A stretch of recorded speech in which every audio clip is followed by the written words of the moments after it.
Thank you. So sorry. So first, of course, I want to thank the organizers. That it's a quite original format. I mean, with many different topics, and I hope I learned many things during this workshop.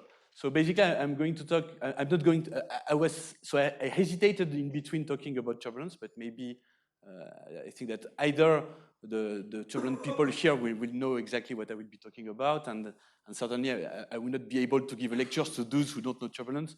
So I decided to talk on a more recent topic that is basically something which is under development. So I will give you some preliminary things, and it's mainly the topic of the postdoc of Kara Kalashibeta, who is starting in January. So you see, I mean, it's very preliminary, but still, it's also some work by Zakaria Al-Khiati, who just finished his PhD, so working also on this kind of machine learning problems, and it's the subject of a collaboration with Laetitia Giraldi, who is a researcher at INRIA in Nice.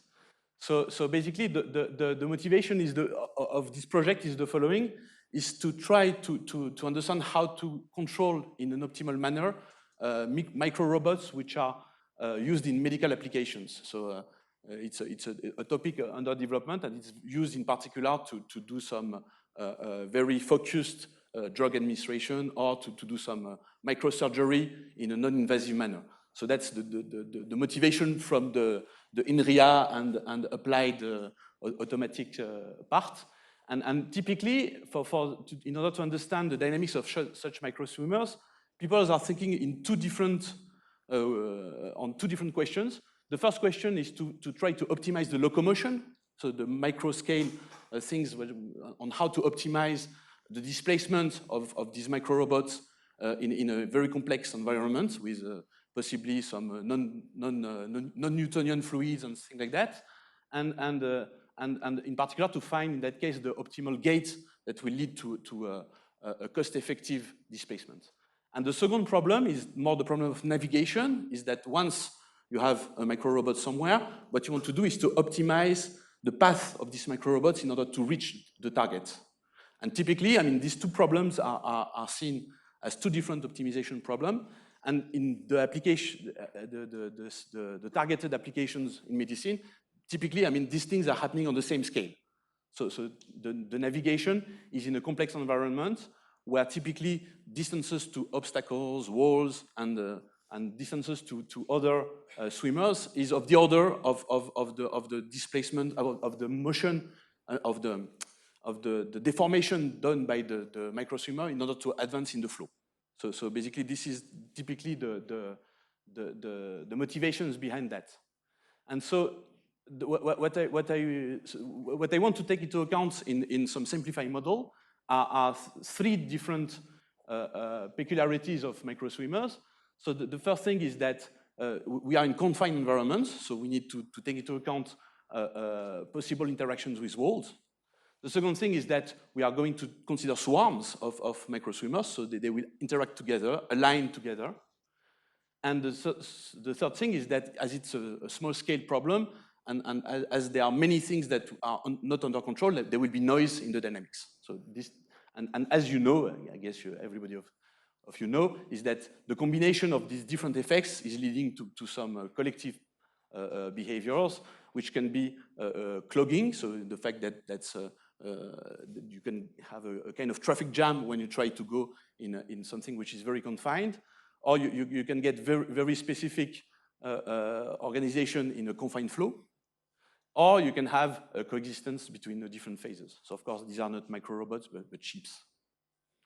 So in order to try to describe this complicated physics, I mean, there are different levels of modeling, so which go from something where you try to resolve everything, so including deformation, how the flow surrounding the microswimmer is modified by the motion, by the deformation of the microswimmer, and how different microswimmers will interact in between them, up to things which are very, very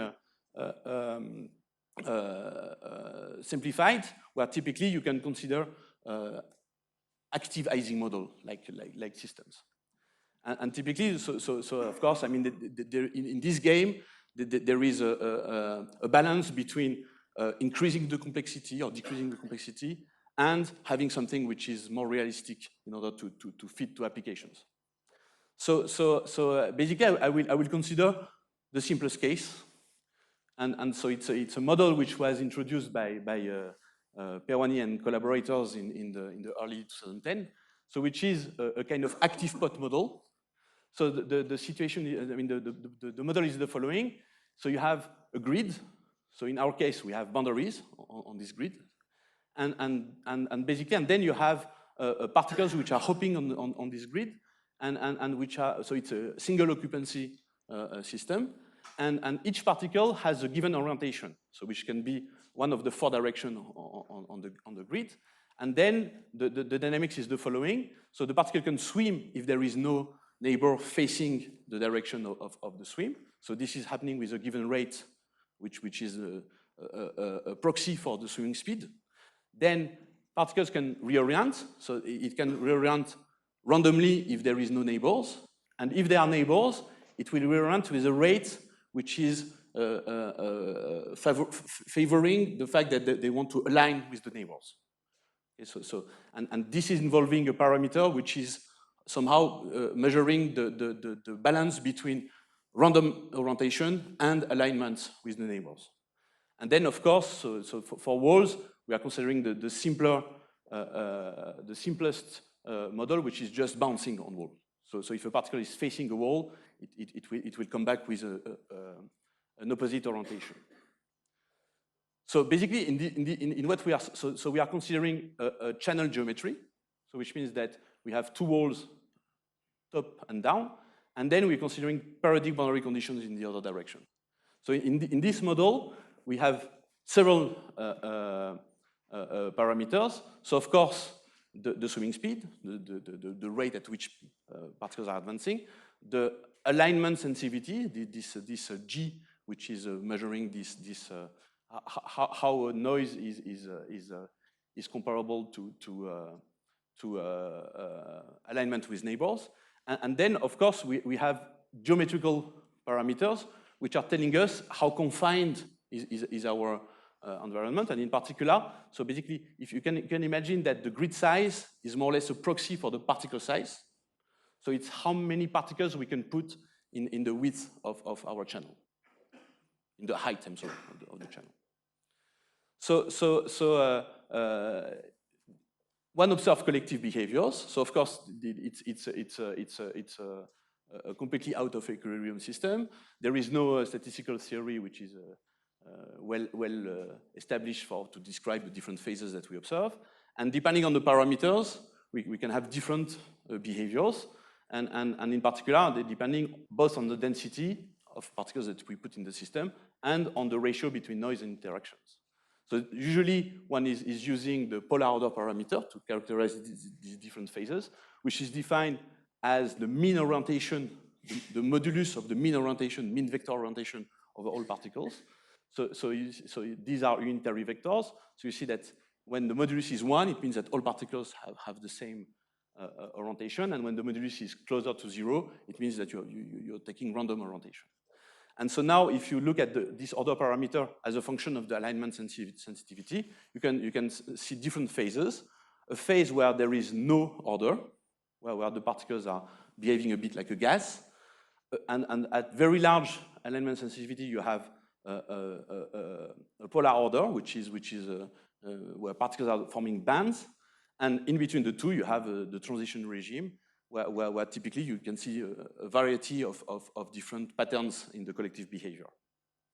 And so this is the phase diagram, this time as a function of alignment sensitivity and density of the particles. So just to illustrate a bit, so when we are in the gas regime, this is typically what we observe in the flow. So what we see is that we have some clusters of particles, but no specific orientation in the distribution. So when we are in the intermediate regime, basically the situation is a bit different. So now these clusters are growing in size, and they start to have sizes which are comparable to the channel height, and possibly, so this is why we call these things clogs, because it can be something which is impeding the displacement of the micro swimmers. And then at higher values of the element sensitivity, so basically after some transients, which can be a bit long and which are longer if you take a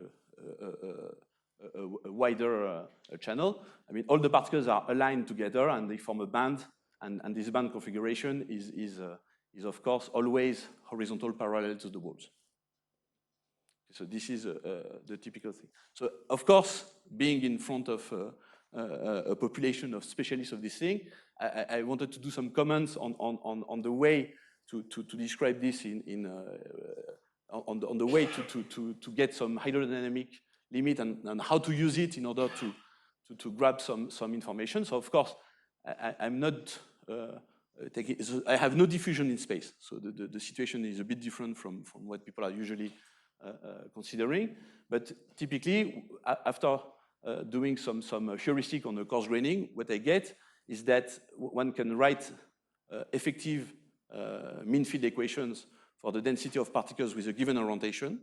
And typically, so it's an advection reaction solution. So where typically you recognize here the form which is due to the exclusion process. So it's this quadratic dependence on the density. And on the right-hand side, you have different rates, which corresponds to the rate at which particles will change orientation, so which are giving some mass exchange between the different orientations. And these rates, I mean, they are nonlinear functions of the densities. So we can use that. So these are some preliminaries to see a bit.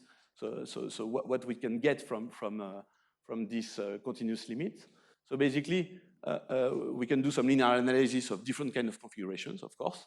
And so what we do observe is that the uniform distribution is not a fully stable configuration, and in particular, it has the largest eigenvalue of the linearized dynamics is 0, so it's not really stable. So which means that possibly the uniform distribution is never stable, but rather, and this will explain the fact that we observe clusters, so small aggregates. So it's a specific small alignment sensitivity feature. So it's more a gas of cluster than a complete gas. So the second thing is that one can get some upper bound for the stability of the bound solutions, so which are giving us some hint on the values of G that are required in order to get bands, so on the phase transition. But at the moment, we are not able to say whether it will be first or second order. And then the last thing is that by analogy with the Burger's equation, or in the quadratic term that we get in the flux of particles. So basically, one can look at reinterpret the dynamics in terms of shocks, of a sort of Riemann problem associated to these dynamics. And one observes that a front in density is something which is not stable and that will spread this way. And now we are trying to understand if we can formalize better this thing in terms of admissible flux and in particular on the way one is constructing discontinuous solutions to this kind of quadratic problem. So of course, I mean, so this was just a parenthesis in my talk. So the limitation of this continuous limit is that it's not able to treat the confined geometry that we want to address, because in particular, the limit is obtained by taking very big boxes on which you cause grain. So if you are confined in a region where typically you have a few particle size in the channel height, basically you're not able to use this kind of continuous limit. So back to my problem. So this is typically the variety of patterns that I'm observing. So going from gas, clusters, clogs. So from time to time I can get also obstructions like that, bands or coexistence between different kind of collective patterns. So the question I want to address is whether these patterns are enhancing or impeding the transport of the particles in my channel. And the second thing is, can I predict, monitor, and possibly control these patterns in order to optimize the transport? So the quantity I want to measure is the following flux. it's the streamwise flux, so in the direction of the channel. And typically, it will be the difference between the motion to the right and the motion to the left that I get at large times. And so it will be the rate at which particles are moving in the plus direction. And so now, if I look at this mean flux as a function of the alignment sensitivity, so of course, when I'm below the transition on this part, I have no flux. And as soon as I'm starting to create bands or other patterns, I have a finite flux, which reach a maximum before decreasing. So why is it decreasing? It's because if the band is getting more and more stable, it will be very compact, and the particles will not be able to move because they will always have a neighbor in front of them. So typically, at very large values of the alignment sensitivity, what you expect is to have a zero flux. So now, so basically, what we do observe for values of the sensitivity close to places where we have transport is that typically the transport is always occurring at the edge of the band in a place which is a bit more dilute. And typically, so this is the mean density as a function of the distance to the boundary. And so the band corresponds to having a plateau here, where it's densely, where the particles are compactly distributed. And what you see is that in between the two, you have finite density, but non-vanishing. And when you increase G, this thing is becoming sharper and sharper, going to almost an heavy side. And associated, you see that the flux is maximal close to the boundary of the band. So then, additionally, there are different behaviors. So the first one is dynamical transitions of the band. So here, so green means that the particles are going to the right. So I was starting from a band of particles going to the right, and in the course of time, I'm changing configuration. So I get a clock like that, and then I will be back to a band configuration. But this time, so the red will win, and this time all the particles are red and are then going to the left. Okay, so because of this dynamical transition, so the flux is changing sign, plus, minus, and then when we want to optimize a specific transport, which could be, for instance, going to the right, we need to control the formation, the deformation of these bands. So another thing that we observe is that when we are in the intermediate regime, in the transition regime, the statistics are very intermittent and anomalous, and typically what we get is that we have burst in transport. So here you can see the flux. So the flux is the blue line here, and in black you have the order parameter, the polar order parameter, and what you see is that you have fluxes which are bursts of transport, and which are corresponding to some temporary formation of a pattern in the flow. So now that I have more or less described my model, I'm coming to what I want to do. So now what I want to do is to maximize the flux of these particles in a given direction. For instance, I'm considering that I want to optimize the flux of particles going to the right. And now I want to apply some reinforcement learning procedure in order to control the formation of these patterns that I just described, and to be able to put some bias in having the patterns which will lead to a good flux to the right. And so the framework I'm using is the framework of a partially observable Markov decision process, because I don't want at the moment to give a full information on the state of my system in order to do some control. So what I want is just to have a partial observation. And as it's partially observable, I'm losing the fact that I have a Markovian dynamics once it's projected on these partial observable observations. So the typical framework of reinforcement learning, so I guess this you know it. So typically you have an agent, so which is an operator somewhere, which is observing something from an environment.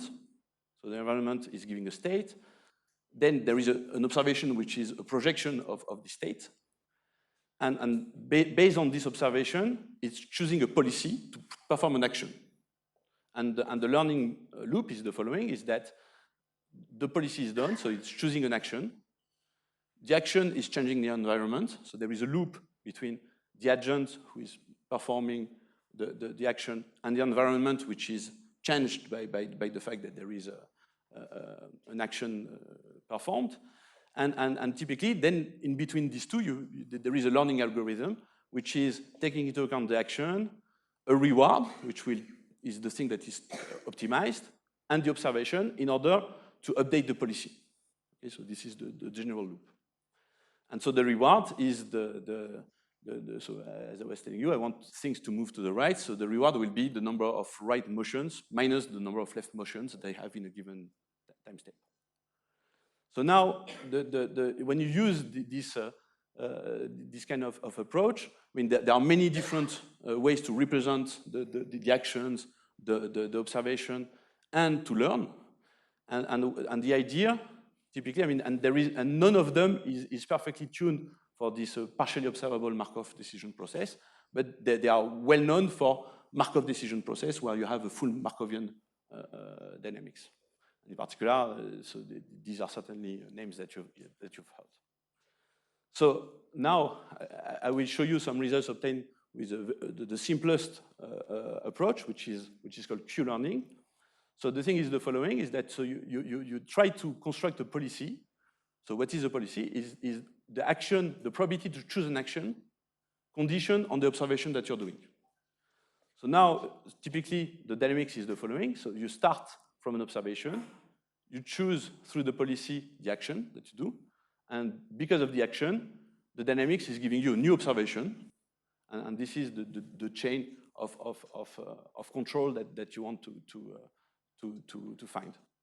So now the idea is to optimize this policy in order to maximize what is called the quality value function that is denoted Q, and this is why we have Q learning. So what is it? It's the expectation of the future gain. So typically something connected to your future displacement to the right, which is weighted by some coefficient, some power of a coefficient, so like an exponential decay, which is called the discount rate, which is something which is how far in the future you want to optimize this displacement.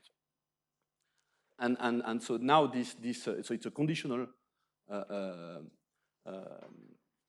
average where it's conditioned on both the observation and the action that you're performing. And so now you get a matrix, I mean, with the different values of omega and alpha that you discretize. So now the idea is to optimize this thing, is to write the Bellman equation, which is associated to this Q matrix, and to have an iterative algorithm in order to converge to the optimal Q matrix.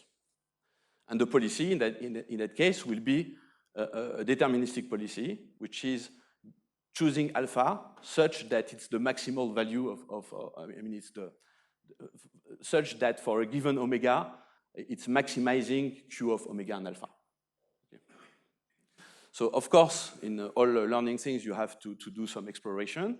So the way we introduce this exploration is by putting some, instead of this max thing, is to put a soft max distribution somehow, which is controlled by an inverse temperature here, so that at the end we don't always choose the max, but we choose the max with a higher probability, and those with a large value of Q with a significant probability. And then we make this inverse temperature going to infinity in order to converge as a function of learning to the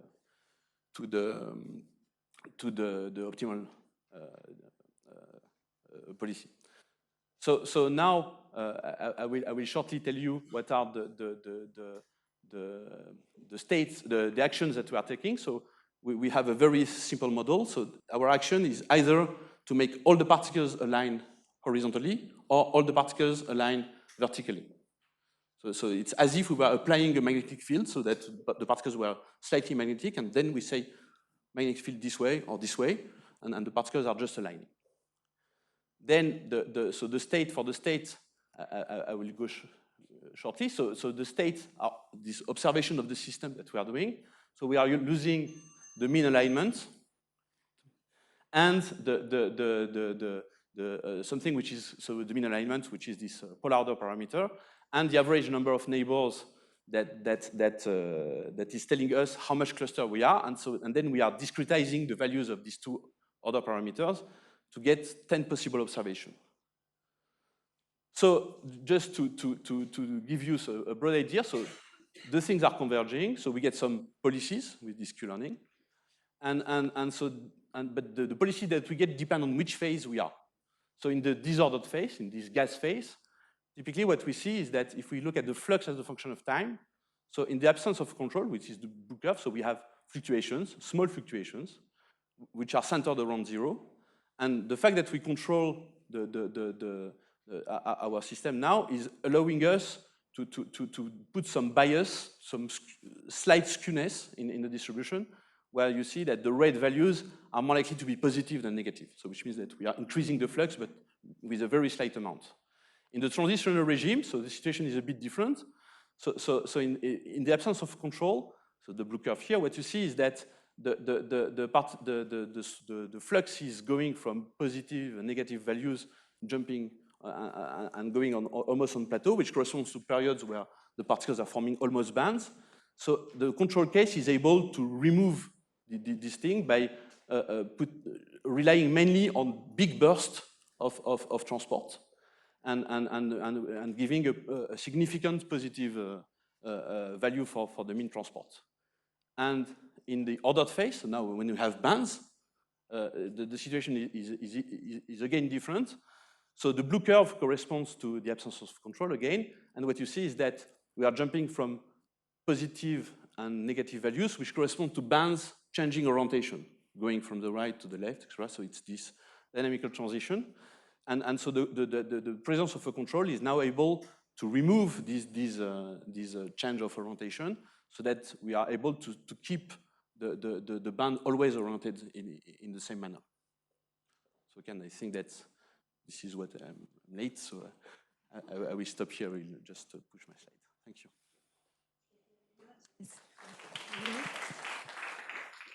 Instead of the active policy that you make, suppose you just allowed hydrodynamic interactions, then won't it increase the persistence of a given time for a band? So you mean if I'm changing the model to I have the same model, but I don't allow any policies. I have the old one which makes bands in one direction and then changes bands in the other direction. But I now allow hydrodynamic interactions. Namely, I allow a shear in the flow. So of course it's on our to-do list to put the flow. But the question is more so in that case you have no control, or do you want no the flow control, to act but, as a control? No control, but it would automatically increase the persistence time. Yes, so it's partly true. So what we observed is that in the presence of a flow, so we have put the particles in a Poiseuille flow, the particles tend to align because of shear. They tend to align facing the flow, so which means that it's decreasing the transport. So it's stabilizing indeed the patterns, but the transport is decreased. So so if we want to optimize transport, we have to find a way for the particles to not get aligned facing the flow.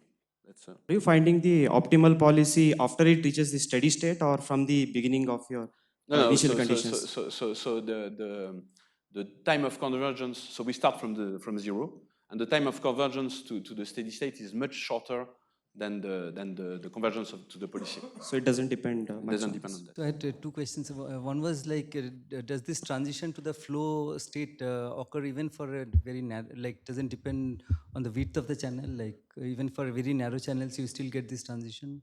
Yeah, no. So the varying the width of the channel. The width of the, yeah. I mean, it's changing a bit the phase diagram, of course, but still we get this transition. So to a band. Oh, so even for a very narrow channel, you'd still get. I mean, very narrow. It depends how very narrow. If it's just one particle, I don't know. But if there is some room, okay. So if there is some room to get a finite density in the width, okay. So Right, yeah. it's possible. Okay. And the other question was from the hydrodynamics, do you see any signature of this? Do you see this transition to the flowing state? You said for the segregation, you see like from the homogeneous, it's unstable. But Yes. do you see also this transition to the flowing state? So I've not done simulations of the continuous limit, of the hydrodynamic limit, but what I find is that the bound configuration is stable for large enough alignment. So this you can prove it, but of course it's not. You don't characterize. It's a necessary condition. You don't characterize fully the transition. So stability is necessary, is a necessity, but it's not sufficient. Yes, some detailed question about your model. You put in a rule that if something comes up against a boundary like this, Yes. it turns around. Yes. Is that important? Because in many physical realizations of motile particles, if they run into a wall, then they kind of try to keep going, and therefore they'll end up creeping along the edge. So we have tested also the case where the particles is taking a random rotation parallel to the wall when it's touching it. It's not changing much. It's changing a bit the numbers, but not the qualitative picture. Questions, so let's thank the speaker again.